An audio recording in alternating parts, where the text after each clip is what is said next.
High friends, আমি Shovan. Welcome to my YouTube channel. এখন আমি দাগি টাইটেল ট্র্যাকটাকে নিয়ে কথা বলবো, যেটার ডিউরেশন হলো 2 মিনিট 12 সেকেন্ড প্লাস। তা আমি যদি দাগি টাইটেল ট্র্যাকটাকে নিয়ে কথা বলি, সেটা আমি রীতিমতো গানটা দেখে রীতিমতো ছিটকে গেছি। এখানে কিন্তু আফরান নিশোকে দুর্দান্তভাবে প্রেজেন্ট করা হয়েছে এবং সং যেটা দাগি টাইটেল ট্র্যাক, এটা অসম্ভব একটা ভালো একটা গান হয়েছে। গানের লিরিক্স সেটাও কিন্তু যথেষ্ট ইমপ্রেসিভ হয়েছে এবং গানের লিরিক্সের দায়িত্বে রয়েছে হলো রাসেল মাহমুদ। সিঙ্গার হলো আফরান নিশো নিজে কিন্তু গানটা গেয়েছে, ফার্স্ট টাইম কিন্তু আফরান নিশো নিজে গানটা গেয়েছে এবং আফরান নিশোর সাথে আরাফাত মহসিন দুজনে মিলে কিন্তু গানটা গেয়েছে এবং দাগি টাইটেল ট্র্যাকটা কিন্তু দুর্দান্ত রকমের হয়েছে। এবং যখন সিনেমাটা 70 mm স্ক্রিনে দর্শক যখন দেখবে, তখন কিন্তু রীতিমতো শোরগোল পড়ে যাবে এবং গানটা কিন্তু দুর্দান্ত রকম দেখতে। গানটার লুক অ্যান্ড ফিলটা ভালো, গানের মধ্যে একটা ভালো একটা এসেন্স রয়েছে, গানটা দেখতে বেশ ভালো লাগছে।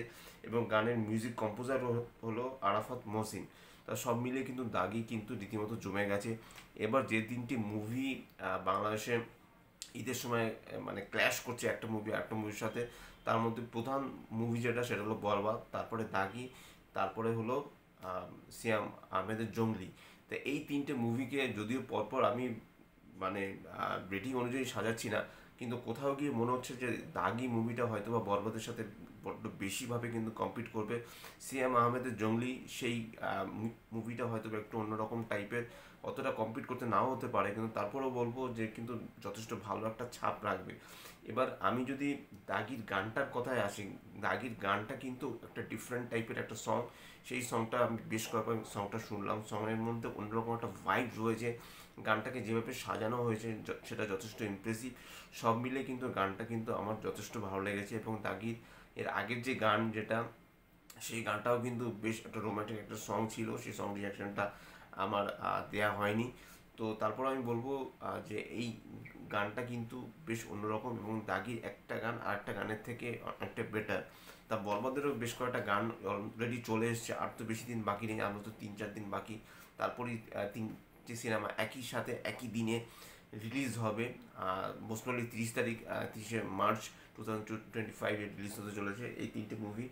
এবং আমি যদি গানগুলোর কথা বলি, জঙ্গলির কিন্তু গান আমি জানি না জঙ্গলির গান বেরিয়েছে কিনা। আমি জঙ্গলির কোনো গান এই মুহূর্তে দেখিনি, বা জঙ্গলি এরকম হতে পারে জঙ্গলিতে হয়তো বা কোনো গানও নেই, গান ছাড়া অনেক মুভি কিন্তু রিলিজ হয়। তা জঙ্গলি হয়তো বা সেরকম একটা মুভি হতে চলেছে। তা আমি দাগি টাইটেল ট্র্যাকে ফিরে আসছি।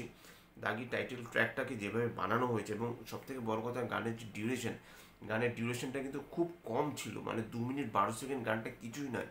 তারপরেও কিন্তু গানটাই বেশ ভালো এবং গানের যে বিটসগুলো সেটা ভালো, গানের লিরিক্স ভালো, গানের মিউজিক ভালো। এবং আফরান নিশোর তার যে লুক, তার লুকটা নিয়ে কোনো কথা হবে না। দাগির টিজার ট্রেলারে কিন্তু অলরেডি কিন্তু যথেষ্ট প্রশংসার দাবি রেখেছে আফরান নিশোর। অনেক অনেক ধরনের লুকস কিন্তু অলরেডি দাগি মুভিতে ধরা পড়েছে। এবং আমি আবারও বলছি যে সব মিলে কিন্তু দাগির এই যে যেভাবে দাগির যে গানটাকে নিয়ে আসা হয়েছে, সেটা কিন্তু এক কথায় অসাধারণ। আমার কিন্তু খুব খুব ভালো লেগেছে। আমি সব মিলিয়ে বলবো যে দাগির যে টাইটেল ট্র্যাকটা, তোমরা সেটা সবাই দেখো, এখনও যারা দেখোনি তারা ইউটিউবে যাও, সেখানে অ্যাভেলেবেল রয়েছে, ফ্রি রয়েছে। এবং এই যে দাগির যে টাইটেল ট্র্যাক যেটা, সেটা কিন্তু এক কথা অসাধারণ।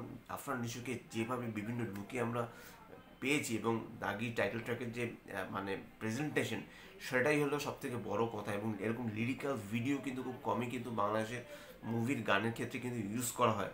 এখানে কিন্তু একটু নতুনত্ব রাখা হয়েছে এবং গানের কথাগুলো এত সুন্দর, এত মসৃণভাবে গানের কথাগুলো এসছে এবং গানটাকে এত সুন্দরভাবে প্রেজেন্টেশনটা এত ভালো লেগেছে।